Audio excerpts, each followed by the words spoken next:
Rilke wrote that works of art always come from people who went to the very end of an experience, all the way to the edge of what a person can actually face, not people who lived the most.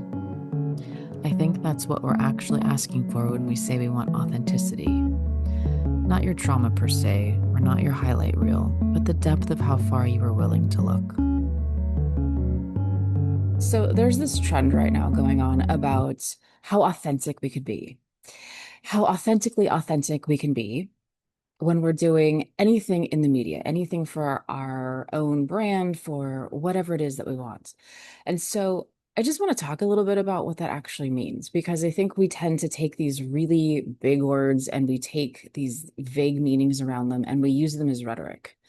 And really, what we're looking for when we think about what is authentic, like just showing up in the present moment in whatever mood you're in, is authentic. And so you could be in lots of different moods, lots of different feelings, lots of different things, and still be authentic. But that's not quite what I think we mean when we talk about showing up authentically and our authenticity. I think what we're really trying to say is we're craving depth. We're craving substance. And this is wonderful for the creative right now because this is what we kind of lack and what we look for. This is what we've always looked for is in that storytelling and in that way that we understand the context and the nuance and that little insight into when a moment shifts or something happens and how we tell that story.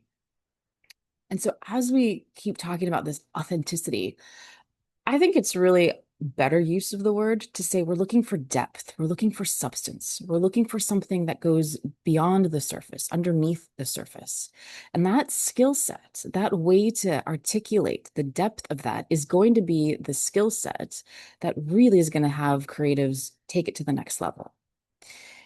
However that looks for you, whether you're doing your own business, your own work, or you're working for someone else, it's that quality of storytelling. And there are so many things out there around storytelling and story framing and putting everything together. But you, if you take your lived experience and your stories that are authentic and you extrapolate and articulate the depth of it, you already have everything in place. You already have the storyline and how things move together. And so sometimes when we think about being more open, being more honest, and being more authentic, one of two things either happens. We either don't want to talk about some of the things that have happened to us because they're so traumatic and we don't know how to put that in pieces, or we don't think we've lived anything really fantastic and we don't have anything to share. And both are false because even in the trauma, there's ways to talk about it or pinpoint certain things without revealing everything, depending on your comfort level. And if you don't think that you have done things in your life, I think you should look again. And so I've made a couple videos and I want to talk more about this topic of the creative renaissance that we're moving into is going to be spiritual and not in the religious sense, but in the way I see spirituality and my own definition is the union that we have with our own spirit and how we understand ourselves and however you want to interpret the word spirit, because to each his own, right? This is your own process. And the intersection between your spirituality and your creative process is, I think, the sweet spot, which is what I like to call that source creation that we want to tap into, where when those ideas are flowing, it just comes from this place that we don't know, but it comes from inside of us, within and from inside of us that we put out into the world. And so as we start moving in this really fast-paced world and everything going on with all the technology and all the things, I think that there's going to be a really big call to understanding your own depth and then how to articulate that without having to feel like it's always a heavy process or it's a hard process to move through, which sometimes it is. And that in itself is therapeutic when you leverage your art with it. But there's something within that that we're craving is that pulse, that human heartbeat, that experience, that lived experience to tell us that we can resonate and connect with, that tells us that we're like-minded or that we can connect with each other.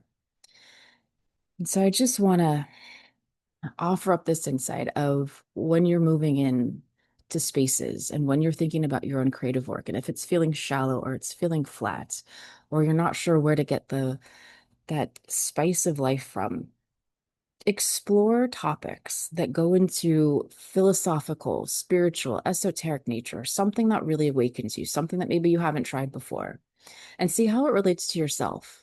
See how you can take any framework, any journey, any kind of system and see in it your own life, which sounds a little strange.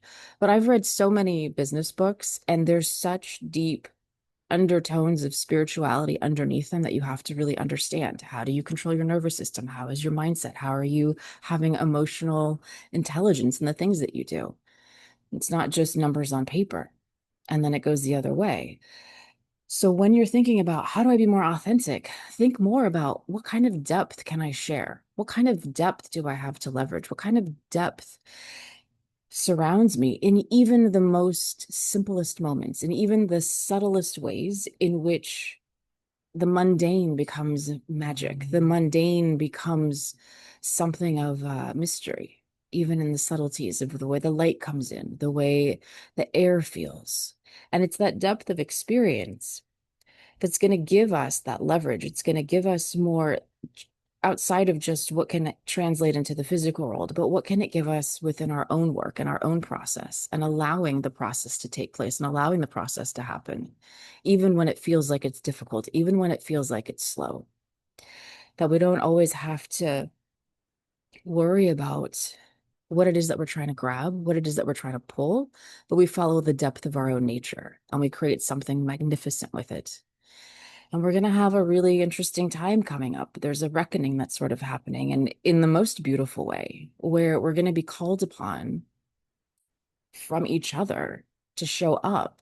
And you're going to hear show up in your authenticity, but it's the level of your depth. It's the level of your depth. It's the level of which you can really understand yourself.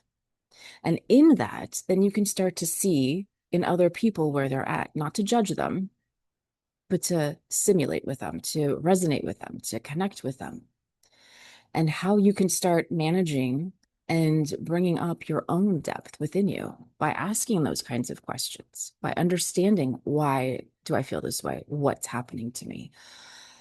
In a way where you're really just trying to understand your nature and not looking for a victim, or not looking for someone to blame or to be the victim, or looking for something outside of you.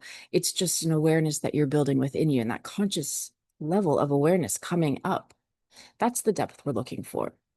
We're ready to go to the next level consciously. We're already starting to have it happen. And so what we're noticing, maybe you've noticed this too, or what I'm noticing, is that we're cutting out the fluff. We're cutting out the things that don't mean anything anymore. We're looking at our lifestyles, our homes, and we're seeing, what can I get rid of? What means the most to me? And can I let everything else go that doesn't satisfy me, that doesn't bring me value, that doesn't have something worth substance, that has meaning to it? It no longer fits in our lives.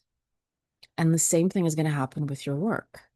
You might be feeling this right now with your creative work, where it might not feel as exciting, or you're looking for something deeper. You're looking for a purpose, which is a whole other conversation. I don't think you can find it. You just keep moving forward. And over time, the things that you do intentionally become on purpose. And when you keep doing those things on purpose, then you find your purpose. And that depth will start to emerge if you allow the space and the time to contemplate, to be able to allow yourself to roam, to be able to let yourself drift into spaces that you might not normally. So when you think about going and being your authentic self, really think about the depth that you want to leverage and that you might be willing to share with us so that we can also resonate with you. I have a free community called The Cave, where we go into conversations like this and we can really talk about that process of what it is to keep in that creative flow and be sustainable in our creativity. There's also a report that if you need help with, to really help you identify your own nature so that you're not working against it. And it's called Your Creative Nature. And it's a diagnostic, it's a report, it's an understanding of all of the lenses that you might be looking at yourself and combined together, as well as your lived experiences, so that you can start to see any little blind spots. Sometimes it's just one or two things, or things that really aren't a blind spot, or really something that you're wrestling with when you shouldn't be, because it's just a matter of accepting your nature. If you're looking for more depth, if you really want to to know what looking again actually means, and not just only analyzing it or journaling for an hour, think about the last year. Think about things that maybe didn't result in the way that you wanted. But think about the beginning when you first had that idea and every day that you showed up to make that happen and what you went through in that process to where you are today. And if you slow it down and don't tell yourself the stories about what it means from the results that did or didn't happen, and just remember, document the process and the nuances within that in the context of the times it was frustrating, the times you didn't want to do it, the times you were motivated and excited, and what was going on in that, those nuances, those little pieces. That's the depth. That is what makes art magical. That's what makes art legendary. I have a free Substack if you want to join, and I go more in depth into articles about this specific element of where your creativity and your spirituality intersect together. Thank you all for being here. I love you all. Thank you so much for sticking around and going on this journey with me. And until next time, take care. Bye.